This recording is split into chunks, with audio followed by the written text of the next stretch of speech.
भारत की ऊर्जा कहानी में एक नया अध्याय शुरू हो चुका है और इस बार कहानी जमीन पर नहीं बल्कि समंदर की गहराइयों में लिखी जा रही है। जी हां, समंदर के नीचे हजारों फीट गहराई में दबा हुआ गैस का खजाना उसे भारत निकालने में कामयाब हो चुका है। जी हां, देश की सबसे बड़ी तेल और गैस कंपनी ओएनजीसी ने अरब सागर में बड़ा कमाल कर दिखाया। मुंबई से करीब 180 किलोमीटर दूर दमन अपसाइड डेवलपमेंट प्रोजेक्ट यानी कि डीयूडीपी से गैस $1 बिलियन का भारी भरकम निवेश करके ओएनजीसी ने गैस का भंडार तब निकाला है महोदय, जबकि दुनिया हमें महंगा कच्चा तेल एवं गैस खरीदने की फिराक में है मान्यवर। सबसे अच्छी बात इस घटनाक्रम की यह है महोदय कि ओएनजीसी ने यह प्रोजेक्ट महज 2 वर्षों में भारत में तेल और गैस हमें मिलना शुरू हो गया और जो बिगेस्ट बूम है भारत की हिस्ट्री में वो पहली बार आ रहा है। अभी तक तो हम 87-88% भारत तेल और गैस इंपोर्ट करता रहा, अब हम एक्सपोर्ट करने की। 29 मार्च को प्लेटफॉर्म B1224P से पहली बार गैस निकाली गई और सीधे हजीरा प्लांट पर भेज दी गई। ये सिर्फ एक तकनीकी उपलब्धि नहीं है, ये भारत के लिए एक रणनीतिक जीत है। जहां एक तरफ गैस निकलनी शुरू हो गई है और खुद इसकी जानकारी भारत सरकार ने दी और दूसरी तरफ भारत सरकार ने भविष्य की तैयारी भी तेज कर दी है। किस तरह दिन ब दिन रोज चीजें अनफोल्ड हो रही हैं। मैं आपसे ये पूछना चाह रहा था कि अभी आपने देखा कि 4 मुल्कों के फॉरेन मिनिस्टर्स इस्लामाबाद थे और आपने देखा कि पीस टॉक्स के हवाले से पाकिस्तान एज ए फैसिलिटेटर का रोल प्ले कर रहा है, जिसको ईरान और बाकी ममालिक जो है, अमेरिका जो है, वो इसको अप्रिशिएट कर रहे हैं। अब ऐसा मिडिल ईस्ट में इन एफर्ट्स को कैसे देखा जा रहा है? इंडोनेशिया जैसा नेशन है और उसके पास भारत से कम जो समुद्री सीमा है जिसमें वो एक्सट्रैक्शन कर सकता है, वो वहां पर 700,000 मतलब 7 लाख बैरल्स पर डे वो ऑयल एक्सट्रैक्ट कर सकता है।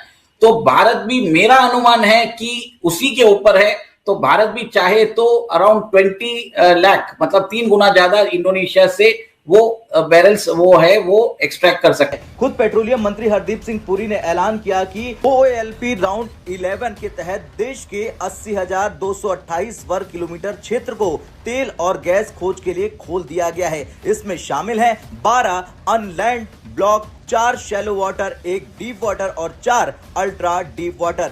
और अगर राउंड 10 को भी जोड़ लें तो कुल मिलाकर 2,62,817 वर्ग किलोमीटर क्षेत्र अब एक्सप्लोरेशन के लिए उपलब्ध है। अब ओएएलपी यानी कि ओपन एक्रेज लाइसेंसिंग पॉलिसी एक ऐसी नीति जिसके तहत कंपनियां खुद तय कर सकती हैं कि कहां पर तेल और कहां पर गैस की खोज करनी है। इससे क्या होता है कि खोज की रफ्तार तो दोस्तों, जैसे कि आपने देखा, ये खबर सोशल मीडिया पर कल से बहुत ही ज़्यादा वायरल है और मैं इसके बहुत सारे आर्टिकल पढ़ भी चुका हूं और बहुत सारी मैंने यूट्यूब पर इस चीज़ से रिलेटेड वीडियो भी देख ली है।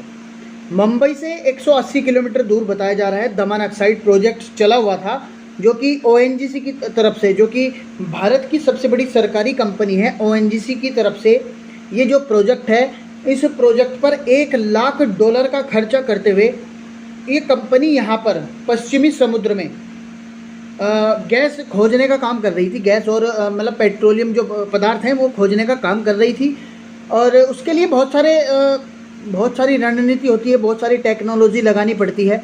लेकिन अक्सर देखा ये गया है कि जब कहीं अक्सर ऐसा काम चलता है, कोई भी कंपनी हो इस तरीके से जब कोई ऐसा काम करती है, तो होता ऐसा है कि इस प्रोजेक्ट को पूरा होने में 5 से 7 साल 8 साल तक भी लग जाते हैं।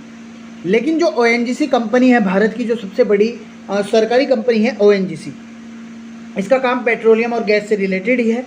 इसने ये काम सिर्फ 2 साल में, महज 2 साल में पूरा कर लिया है और सबसे बड़ी उपलब्धि, सबसे बड़ी सफलता यही प्राप्त हुई है कि यहाँ पर हमें भरपूर मात्रा में गैस मिली है और 28,382 वर्ग किलोमीटर का जो क्षेत्र है उसे लाइसेंस प्राप्त हो चुका है। खुद गैस के मंत्री ने बताया है इस चीज़ को लेकर। और वहाँ पर अब ये लाइसेंस का क्या रोल होता है, लाइसेंस का अगर रोल की मैं बात करूँ तो ये जो एरिया रिकवर हुआ है कागज़ों में, जिस पर साइन हुई है, ऑथराइज हुआ है जो, उसमें अब हम क्या कर सकते हैं कि हम ये जो हमारी कंपनी है ये कहीं पर भी गैस की तलाश कर सकती है, पेट्रोलियम की तलाश कर सकती है कि किस जगह पर पेट्रोलियम मिल सकते हैं और किस जगह पर नहीं। तो ये जो $1 लाख अरब में इन्होंने प्रोजेक्ट स्टार्ट किया है, महज 2 साल में किया है, जो कि दुनिया में एक इतिहास वाली बात है, दुनिया में एक रिकॉर्ड कायम करने वाली बात है दोस्तों। भारत है उसने ये कदम उठाया है, ये कोई नॉर्मल इन्वेस्टमेंट नहीं है, ये एक बोल्ड सिग्नल है कि इंडिया अब ग्लोबल ऑयल मार्केट में पूरी तरह से जो मार्केट्स है उस पर डिपेंड रहने का जो रिस्क है वो कम करना चाहता है, क्योंकि ग्राउंड रियलिटीज की अगर हम बात करते हैं तो भारत जो है अपनी 88% जो ऑयल जो क्रूड ऑयल डिमांड है वो इंपोर्ट करता है। एलपीजी का जो 60% है और गैस का लगभग आधा भी बाहर से आता है। तो आज जब हम देख रहे हैं कि वेस्ट एशिया जैसे रीजन में कॉन्फ्लिक्ट बढ़ता है तो ऑयल सिर्फ जो प्राइसेस हैं वो बाधित नहीं होते हैं, बल्कि जो पूरी इकोनॉमी है उसकी वजह से वो हिलती हुई नजर आती है। इसीलिए ओएनजीसी का ये जो डीप वाटर मिशन है, जिसके लिए समुद्र मंथन मिशन का या विजन की हम बात करते हैं, उसका हिस्सा माना जाता है। एक तरह से जो एनर्जी इंडिपेंडेंस है उसकी रेस में ये आगे बढ़ता हुआ नजर आता है। इसी पर हम आज की चर्चा करते हैं। मैं अंबर जैदी आप सबका एक बार फिर से स्वागत करती हूँ। चर्चा के लिए मेरे साथ मौजूद है उमेश जी, आपका भी बहुत स्वागत है। जय हिंद, नमस्कार। जय सिया राम अंबर जी। जय श्री राम। उमेश जी, जिस मुद्दे पर हम बात कर रहे हैं उसके लिए सवाल कई सारे बड़े शुरू होते हैं कि क्या भारत की जो डीप सी की ये हाई रिस्क जो हाई कॉस्ट गैम्बल है उसको सक्सेसफुली एग्जीक्यूट कर पाएगा या नहीं कर पाएगा, क्या ये जो $20 बिलियन का जो बेट है वो फ्यूचर सिक्योर कर पाएगा, या फिर हम ये कहें कि एक फाइनेंशियल बर्डन बन सकता है। और सबसे बड़ा सवाल यहाँ पर ये भी है कि क्या जो ये मूव है ग्लोबल ऑयल शॉक से भारत अपने आप को बचा पाएगा या नहीं बचा पाएगा। तो सबसे पहले मैं आपसे ये सवाल पूछती हूँ कि जो डीप वाटर ड्रिलिंग को आसान तो नहीं कह सकते, क्योंकि ये टेक्नोलॉजी हैवी जो कैपिटल इन्वेस्टमेंट है और हाई रिस्क ऑपरेशन यहाँ पर होता है। तो जो ओएनजीसी है उसके पास जो कैपेसिटी और एग्जीक्यूशन स्पीड है जो ग्लोबल ऑयल और जो मेजर लेवल्स हैं उस लेवल की है, ये मैं आपसे सबसे पहले जानना चाहूँ। देखिए, आपने जैसे बताया भारत 89% जो अपनी क्रूड ऑयल है वो इंपोर्ट करता है। और आज ओएनजीसी ने बिहार के अंदर समस्तीपुर, यूपी के अंदर बलिया और अभी वाराणसी के रीजन में भी वो एक्सप्लोर कर रहे हैं। देखिए अंबर जी, ये जो न्यूज़ आ रहा है जिसमें आप देख रहे हैं कि भूवैज्ञानिक जो है वो गंगा बेसिन के अंदर प्रयागराज के अंदर भी 3000 मीटर नीचे वो वहां पर ड्रिलिंग चालू कर रहे हैं और जल्दी इधर से ऑयल एक्सट्रैक्शन चालू हो जाएगा। उसके अलावा जो भारत का जो खजाना है, जैकपॉट लगा है, वो हमारे अंडमान बेसिन में लगा है, जिसमें हमने अभी जो ऑयल जो एक्सप्लोरेशन की जो सीमा है वो हमने कई लाख स्क्वायर किलोमीटर पे एक्सटेंड कर दी है।